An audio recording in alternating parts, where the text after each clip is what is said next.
আসসালামু আলাইকুম। Paid course second বেচ আপনাদের একটা রিভিউ বাকি ছিল দ্বিতীয় ক্লাসে আমরা শিখেছিলাম যে কিভাবে এমএস ওয়ার্ডে একটি ফিলেবল ফর্ম ক্রিয়েট করতে হয়। ওকে, সো একটা ব্ল্যাঙ্ক ডকুমেন্ট আমাদেরকে নিতে হবে। আমরা চাইলে এইভাবে এখান থেকে নিউ থেকে আমরা ওয়ার্ড ডকুমেন্ট নিতে পারি, অথবা এই যে স্টার্ট মেনু আছে এখান থেকে ওয়ার্ড লিখলেই চলে আসবে ওয়ার্ড ডকুমেন্ট। সো এটা হচ্ছে ব্ল্যাঙ্ক ডকুমেন্ট। এইখানে ধরেন এরকম একটা ফর্ম থাকলো যে কারো ছবি এখানে আপলোড করতে পারবে, কারো নাম এখানে বসাতে পারবে, কারো ডেট অফ বার্থ বসাতে পারবে, সে মেল কিনা ফিমেল এটাও দিতে পারবে, অথবা সে কোন এডুকেশন কি এটাও দিতে পারবে। ঠিক আছে, তো আমি সিম্পলি এখান থেকে ধরুন আমি লিখলাম যে নেম। প্রথমে নিলাম হচ্ছে নেম, তো এখান থেকে নেম লিখব। দেন হচ্ছে আমরা নিব হচ্ছে যে তার অ্যাড্রেস নিলাম। দেন হচ্ছে নিব তার ফোন নাম্বার। দেন হচ্ছে নিব হচ্ছে ডেট অফ বার্থকে সংক্ষেপে ডিওবি বলা হয়। সো ডিওবি নিলাম। দেন হচ্ছে জেন্ডার নিব, দেন হচ্ছে নিব আমাদের এডুকেশনটা নিলাম। দেন আরও অনেক কিছু থাকতে পারে, ফাদার্স নেম, মাদার্স নেম, আর অনেক কিছু। তো আমরা এই ফর্মগুলো ফিল আপ করবো। একটা নিতে পারে যে ইমেজ, ওকে, অথবা পিকচার।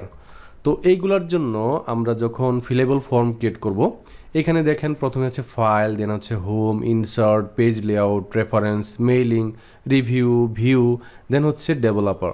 তো আমি 2010 ইউজ করি। আমার ইন্টারফেসটা এরকম। যারা 2007 অথবা এর থেকে আপডেট ভার্সনগুলো ইউজ করেন আপনাদের একটু ভিন্ন ভিন্ন থাকতে পারে, বাট সব ইনফরমেশনগুলো থাকবে, ভিন্ন ভিন্ন জায়গায় থাকতে পারে। তো এখানে দেখতে পাচ্ছেন ডেভেলপার মোড, হয়তোবা যারা নতুন ওপেন করবেন আপনাদের ডেভেলপার মোডটা থাকবে না।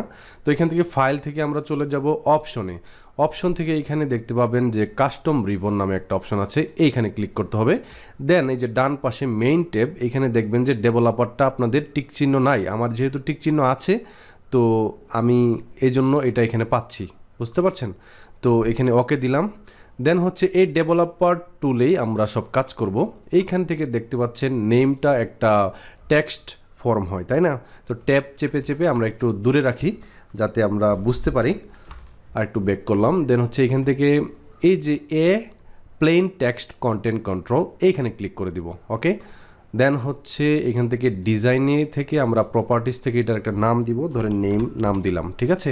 দেন হচ্ছে ওকেতে দিলাম। দেন হচ্ছে অ্যাড্রেসটাও ট্যাব চেপে আমরা এটার সমান দূরত্বে আনলাম। দেন হচ্ছে এখান থেকে আবার আরেকটা, যেহেতু অ্যাড্রেস কেউ লিখবে, তো এইখানে আমরা অ্যাড্রেসটা দিলাম। ডিজাইন মোডটা সিলেক্ট করা আছে, প্রপার্টিস থেকে অ্যাড্রেসের নামটা দিব অ্যাড্রেস। ওকে, দেন ওকে দিব। দেন হচ্ছে ফোন নাম্বারটাও ঠিক এরকম থাকে, এরকম একটা টেবিল থাকে, টেবলে এখানে ফিল আপ করতে হয়।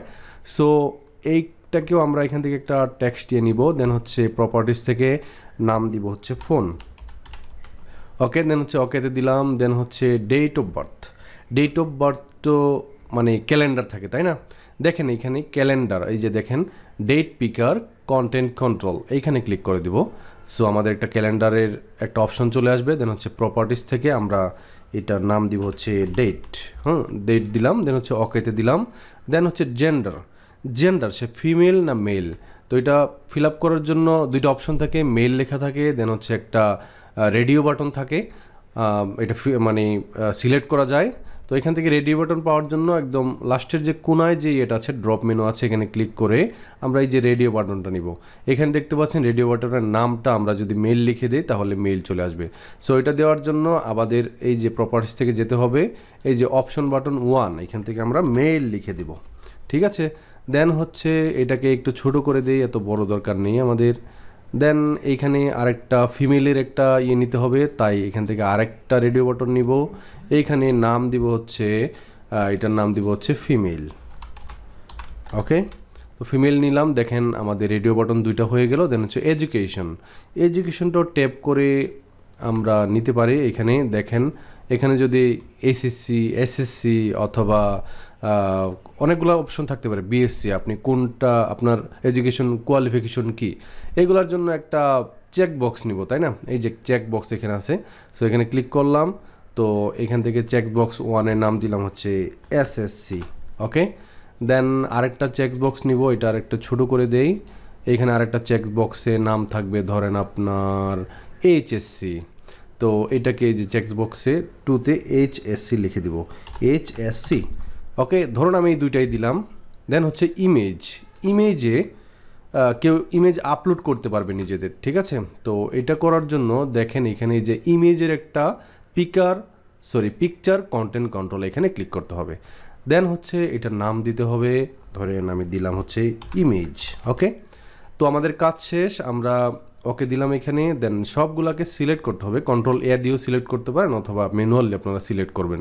সিলেক্ট করার পর এখন এই যে ডিজাইন মোডটা আছে, এই ডিজাইন মোডটা আমরা তুলে দিব। তুলে দেওয়ার পর দেখতে পাচ্ছেন এখানে নাম, আমি যদি এটা ফিল আপ করি, এখন আমার নাম হচ্ছে রাসেল। এখানে ফার্স্ট নেম লাস্ট নেমও থাকতে পারে লেখা, আপনারা যদি চান যে বায়ার যদি চায় এরকম যে ফার্স্ট নেম লাস্ট নেম আলাদা থাকবে, তাহলে ফার্স্ট নেমের জন্য একটা আর লাস্ট নেমের জন্য আরেকটা নেম যেভাবে আমরা নিয়েছিলাম ওইটা, ঠিক আছে। দেন হচ্ছে অ্যাড্রেস, তো আমি সিলেটে থাকি, আমি সিলেট দিলাম। দেন হচ্ছে ফোন নাম্বার, একটা ফোন নাম্বার আমি দিলাম এখানে। ডেট অফ বার্থ, তো ডেট অফ বার্থ এখন আমি যেখান থেকে আমরা ইয়েটা ফিল আপ করতে পারবো, হ্যাঁ, আমি কোন সালে জন্মগ্রহণ করেছি এটা। দেন হচ্ছে মেল, দেন হচ্ছে এসএসসি পাস, আমি এসএসসি পাসও আমি, সো দুইটা সিলেক্ট করলাম। দেন হচ্ছে ইমেজ, এখান থেকে আমার একটা ইমেজ আনবো, ধরেন আমি এখান থেকে আমার একটা ইমেজ আনবো, এই যেটা হচ্ছে আমার ইমেজ। তো দিয়ে দিলাম, আমার একটা ফর্ম ফিল আপ করা হয়ে গেছে। তো অনেক ধরনের ফর্ম থাকতে পারে, বাইরে এরকম কাজ আছে, আমি ফাইবারে দেখিয়েছিলাম ক্লাসে। আপনারা একটু ফাইবারে লিখলেই হবে যে এমএস ওয়ার্ড ফিলেবল ফর্ম, অনেক টাইপের কাজ আছে। আপনারা সিম্পলি এটা যদি পারেন তাহলে আপনারা অন্যান্য কাজগুলোও পারবেন। তাছাড়া একটু গবেষণা করবেন, একটু ইউটিউব ভিডিও দেখবেন, গুগলে সার্চ দেবেন, আরও অনেক সোর্স পেয়ে যাবেন। আপনারা একটু পড়াশোনা করেন, আশা করি আপনারা এগিয়ে যাবেন। সবাই ভালো থাকবেন, সুস্থ থাকবেন, আল্লাহ হাফেজ।